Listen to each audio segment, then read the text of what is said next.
Hello friends, एक और नई कहानी के साथ ऐसा भी होता है।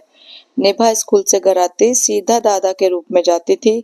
दादा भी निभा को बहुत प्यार करते थे, जान से भी ज्यादा। माँ बाप की इकलौती संतान है। पिता दो भाई हैं, बड़े वाले से निभा और छोटे भाई के दो लड़के हैं। बड़ा ही सुखी संपन्न परिवार है, बाहर से ऐसा ही प्रतीत होता था। निभा की मां मिलनसार प्रवृत्ति की महिला है। आसपास के लोगों में एक अलग पहचान रखती है, सबके दुख में शामिल होती है। ये परिवार दादा भी बहुत बड़े सरकारी अफसर थे और रिटायरमेंट के बाद उसी शहर में अपना 2 मंजिला मकान बना लिया था। बड़े बेटे यानी निभा का परिवार पिता के साथ ही रहता था। उस दिन निभा स्कूल से जैसे ही घर आई सीधा दादा के रूम में गई। लेकिन ये क्या, दादाजी तो कमरे में थे ही नहीं, कहाँ गए? यह सोच ही रही थी, तभी माँ ने बताया चाचा के यहाँ घूमने गए हैं। मुझे क्यों नहीं बताया माँ आपने कि दादाजी चाचा जी के पास चले गए हैं?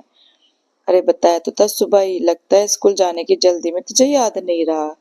निभा की माँ यह बोलकर सीधे रसोई में घुस जाती है और वहीं से आवाज लगाती है, कपड़े बदलकर खाने की टेबल पर आ जाओ। छोटी निभा स्कूल के दोस्तों के बीच दादा को भूलने लगती है, मगर एक कसक उसके अंदर रहती है, दादा जाते समय बिना बोले क्यों चले गए। धीरे धीरे वक्त आगे आगे यादें धुंधली होने लगी। समय का बढ़ना क्या किसी के लिए रुका है? जो यहाँ भी नहीं रुका। आज निभा 18 साल की हो गई और अपने जन्मदिन पर दादाजी को नहीं भूलती और चाचा जी के यहाँ फोन लगाती है दादाजी से बात करने के लिए, मगर वही रटा रटाया जवाब मिलता है, बेटा वो तो टहलने निकले हैं, आते हैं तो बात कराता हूँ। मगर दादाजी को गए आज 8 साल हो गए हैं और एक दिन भी बातचीत नहीं हुई उनसे। लेकिन प्रत्येक जन्मदिन पर वो निभा को खत लिखते थे। वो खत निभा को उसकी माँ ला कर देती थी। निभा दादाजी के खत को घंटों सीनों से लगा कर रखती और उनको याद भी कर रोती। 18वां जन्मदिन बहुत धूमधाम से मना। निभा की माँ के लिए निभा ही सब कुछ थी। जान से ही बढ़कर कुछ अलग तरह का प्यार करती थी निभा, पर किसी और का अधिकार जताना उन्हें पसंद ना था। इसी बीच आगे की पढ़ाई के लिए निभा को हॉस्टल जाना पड़ा। निभा के बिना माँ की तबीयत खराब रहने लगी। अजीब तरह के कश्मकश से गुजर रही थी। एक दिन पति के साथ बाजार जा रही थी। रास्ते में हूबहू निभा के जैसी कोई लड़की दिखी।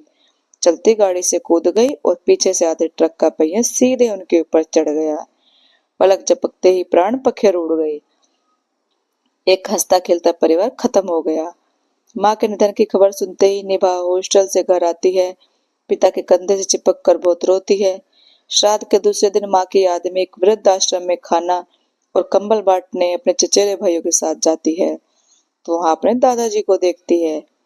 आश्चर्यचकित हो वह लपक कर उनकी तरफ बढ़ती है और विस्मय होकर पूछती है, अरे दादाजी आप यहाँ क्या कर रहे हैं? आप तो चाचा जी के पास थे।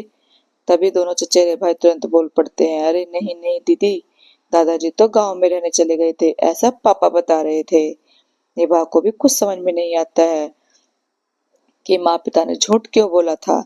उससे बचपन में दादा बच्चों को देखकर रोने लगते हैं। अपने समय का वो सरकारी अफसर, उसकी आंखों से आंसू की अविरल धारा बह रही थी। उसने तो इस जन्म में बच्चों से मिलने का आस ही छोड़ रखा था। निभा घर आती है, पिता और चाचा से सीधे पूछती है, घर में इतना बड़ा घटना घट गया मगर चाचा जी दादाजी नहीं दिखे। बचपन में पापा ने बताया था वो आपके पास रहने चले गए हैं, आप उनको लेकर नहीं आए? दोनों भाई एक दूसरे का मुंह देखने लगते हैं। उनको कुछ बोलने से पहले वो बोलती है, आज माँ के श्राद्ध का खाना जिस वृद्धाश्रम में देने गए थे वहां दादाजी को देखे हैं। सच कौन बताएगा आप दोनों में से, ये सोच लीजिए। पिता ही आगे बढ़ते हैं और बेटी से बोलते हैं, तेरे दादाजी के लक्षण सही नहीं थे, कुछ गलत आचरण था उनका, इसलिए उनको वहां डाल दिए थे। तेरी माँ भी उनको पसंद नहीं करती थी, उनका पूरा खर्चा उठाए थे हम लोग, बस साथ में नहीं रखे। पड़ोसियों से पूछ लो, मैं सही बोल रहा हूँ। ये सुनकर बेचारी कोमलांगी निभा शन हो जाती है कि एक बेटा अपने पिता के बारे में ऐसे कैसे बोल सकता है। यह सब सुनकर वह तुरंत बोलती है, पापा अगर दादा वैसे थे तो आपको घर छोड़ देना चाहिए था, ना यह घर दादाजी का है और उनको ही हक है इस घर में रहने का, ना कि आपका। मुझे दादाजी ने सब बताया। आपने और चाचा जी ने मिलकर सारी संपत्ति बांट ली और ये घर भी आप लोगों ने अपने नाम करा लिया है, जबरदस्ती उनका हस्ताक्षर लेके। और उनको जानबूझकर बदनाम कर दिया है। छी, धिक्कार है मुझे कि आपकी बेटी हूँ। आप दोनों संपत्ति के लिए इतना गिर जाओगे, मैंने सपनों में भी नहीं सोचा था। मैं यहाँ से जा रही हूँ, आप लोगों को यह घर मुबारक। नेभा एक फैसला लेती है और दृढ़ निश्चय के साथ उसके कदम वृद्ध आश्रम की तरफ बढ़ जाते हैं। दोस्तों, आपको ये कहानी कैसी लगी? अच्छी लगी हो तो लाइक, कमेंट और शेयर करें। चैनल को सब्सक्राइब करें। Thank you.